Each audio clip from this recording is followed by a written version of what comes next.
Bismillahirrahmanirrahim. Бардык жакшылыктардын баарын мына бисмиллах менен баштайлы. Мен бүгүн урматтуу радио угуучулар, насыйкат радио угуучуларына, ошондой эле Марва ТВ телевидениясынын көрүүчүлөр, көрөрмандары, менден бир бүгүн эми Кудай деп бисмилла деп биринчи жолу мына ушул радиодо баарлашуу деген көрсөтүүнү баштап атам. Сиздердин жардамыңыздар менен албетте. Бири-бирибизге колдоо көрсөтүп турбасак ийгиликке жетиш кыйыныраак болуп калат. Албетте эң биринчи колдоо ушул жараткандын Кудайдан сурайбыз. Андан кийин сиздер себепчи болуп турсаңыздар.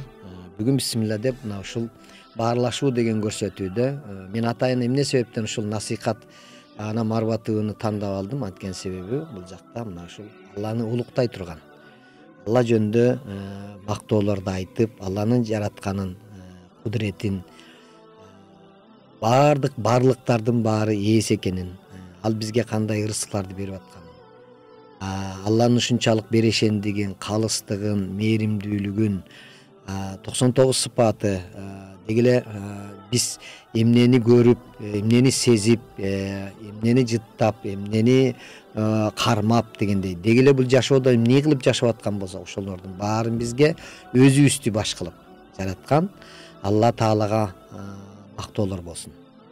Мына бүгүн мен өзүм пультта отуруп алып, бисмилла деп мына баштап атам. Урматтуу ушул насыйкат радиосунун угуучулары, эгерде насыйкат радиосуна ким кошулбай аткан болсо дагы айтып коеюн, анда кошулуңуздар. 90,9 FM. 90,9 FM. 90.9 FM деп айтып койсом да болот. Бул баарлашуу көрсөтүү ар бир экинчи күнү кечинде мына ушундай түс эфир аркылуу болуп турат. Ошон үчүн келиңиздер. Эмне себептен баарлашуу деп койдук анткени чын жүрөктөн баарлашалы. Билгенден билбегенин көп дегенде, баягы век живи век учись деп орустар айтып атат. Ансарда өмүр бою бир нерсени үйрөнүп жүрүп өткөн болсок, биз ошол ар бир үйрөнгөн илимибизден, ар бир уккан жакшы сөздөрүбүздөн рахат алып, ошонун маанисине баа берип дегенде деп түшүнүп турган болсок, бул аябай ден соолугубузга дагы, өмүрүбүзгө дагы көп жардамы тиет. Бүгүнкү биздин ушу сиздер менен баарлаша турган эң маанилүү боло турган ушул Кудай Тааланын бизге буйруган намаз. Мына ушул намазды бизге кандай кылып парз кылган? Көпчүлүгү мына мен бул жерде өзүм көп нерсени түшүнбөсөм дагы, бирок жардамы менен ар кандай мына ушул Куран китептерден алынган жакшы чындык сөздөрдү китептерге жазып чыгып аткан ушул мусулман бир туугандарыбызга рахмат айтабыз.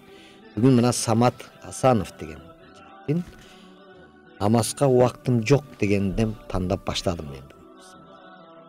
Дегенде эң биринчи негизи эле бейишке чыгышыбызга бирден бир бизге бейиштин ачкычы боло турган, биздин бейишке барышыбызга себеп боло турган, бизге милдеттүү түрдө дагы айтылган намаз жөнүндө болуп атат. Ал эми намаз болуп аткан болсо, демек ага биз кандайча убактыбыз жок болуп атат. Ушул жөнүндө мен деле билбеймин. Ушуну атайын мен ушул көрсөтүүдө ошо билбегендер менен келиңиздер. Билбегендер менен бири-бирибиз менен баарлашып, бири-бирибизден сурашып, радио аркылуу азыр сиздер WhatsApp аркылуу мага сурооңуздарды берип турсаңыздар, мен ушул жерден эмне боюнча суроолорду бериш керек экенин мен башында дагы айтып коеюн сиздерге. Анан ошол боюнча биз кайра мен китептен да окуп берип турайын сиздерге. Анан ошентип баарлашып турабыз. Чын жүрөгүбүздөн бир баарлашып, бир нерсени үйрөнгөнгө аракет кылалы. Ошонун аркасынан дагы жөн эле үйрөнө бербей, пайдалуу нерсени үйрөнгөн болсо, аркасынан чоң сооптор бар.